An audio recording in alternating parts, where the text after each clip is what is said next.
This is part 5 of Gentle Estate Transitions, and yes, we are profitable. We just wrapped up our first project. Take a look at all of these before images. Crew shot a beautiful live video of the final walkthrough that I'm going to talk to you about, discuss everything about the business, numbers, how the deal went, what's coming up next for the projects, how we donated some items, and so much more. So let's go.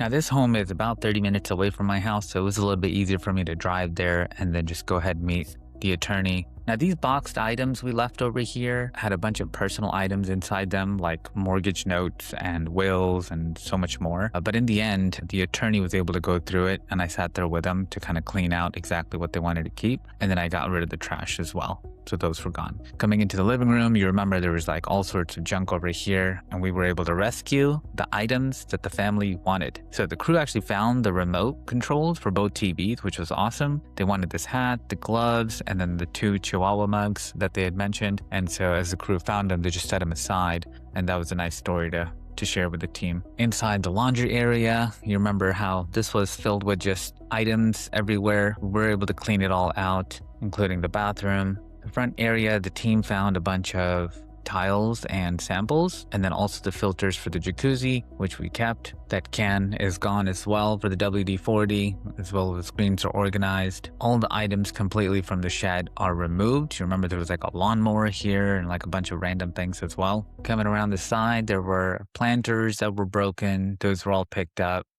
Coming back inside, squeezing through the doorway there, the kitchen. We were able to deliver a white glove service here by broom sweeping the entire house and then also wiping down every surface. Because when you move out, you probably know there's a bunch of different debris. It could be nails, screws, little pieces of cardboard. When all that is removed, it just looks so much nicer. All the items in the fridge were removed and tossed away. Even the fridge was wiped down. Coming into the bathroom and the hallway, that's all cleaned out and wiped down as well. Back into the hallway, important to open the cabinets, make sure all those are cleared out as well. Inside the room, we did find a bunch of filters as well. So crew made a smart decision, I think, here. Keep those for sure. And then into the master, all the bed items, the furniture, the closet was filled with clothes. All that is completely gone. So you remember the mirror was kept on the wall. It was supposed to be there. The front area is completely empty. There was a ton of stuff over here, had the rocking bench, and we also emptied out the trash cans. That's really important. The trash can and the recycle bin have been emptied out. So the next early morning, I went to the property, having already seen the complete walkthrough. And then I sat there with the attorney, went through the boxes with the personal items to clear those out, emptied out the trash can and the recycle bin, because I think it's just important. We can't expect an attorney to go there and put out the bins on the side of the road. An attorney can charge $400 an hour, and that's not good for the estate to pay that much. So I just put everything to a bag. Also, the crew wasn't able to open the washing machine, so the clothes were stuck in there. And so me and the attorney are kind of looking at this washer going, there's got to be a way to get these clothes out. So we just unplugged it, plugged it back in, ran a 20-minute cycle, and then the door opened. So I just took the white clothes, threw them in a trash can, and then took them with me as well.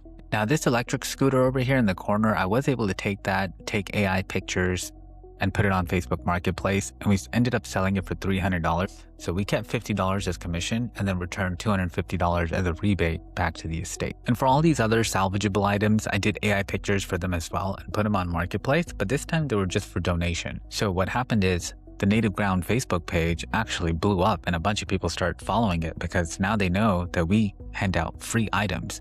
And Julian literally put these in the truck and then came up with a route and delivered them all the way up to the landfill. And then the final dump, we ended up saving money at the landfill because we don't have to dump these at the landfill. We can simply just hand them off to people. So we save money, the family is happy, everybody's happy. Now, as for what's next, we've already built good rapport. The attorney, that's all they do is probate and estate transitions. So they're going to start sending us a lot more business our way. And then over those few days that we were at the property, what I did was find different ways where we can get involved in helping transition the house as well. So I took a look at the paint, for example, in the property, and then did up a quote, used Gemini to find all the research of the correct samples, how much paint to buy, and what the quote should be. And in my Rolodex, I have lots of businesses that I've built relationships with, so I can subcontract out just about anything. So I did up a quote for painting the entire house inside. I did a quote for the entire landscape and what that could look like. I also did one for the driveway itself. You notice how it's mint green right now, but it could be a nice little gray.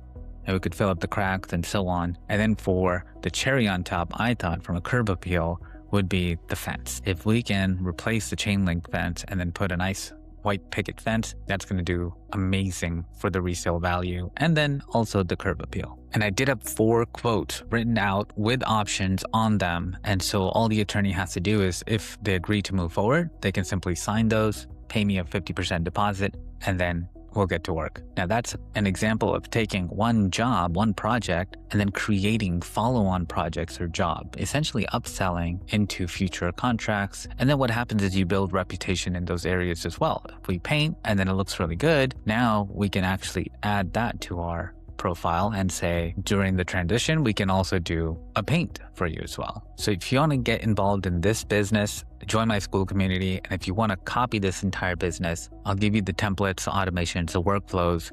Join my Skool community, become my affiliate for high level, and then let's go do some business together. We'll see you soon. If you want to do this yourself and you just need a little bit of help, join my Skool community, use my high level affiliate link, and I will help you.